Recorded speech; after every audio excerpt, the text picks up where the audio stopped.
फुक्न त क्यान्डललाई फु भन्नु त्यसलाई भुइँमा राख्नु अनि फुक्न भन्छ निभाउनु सबै निभाउनु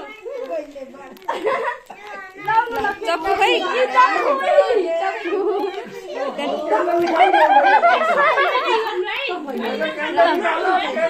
क्यान्डल निकाले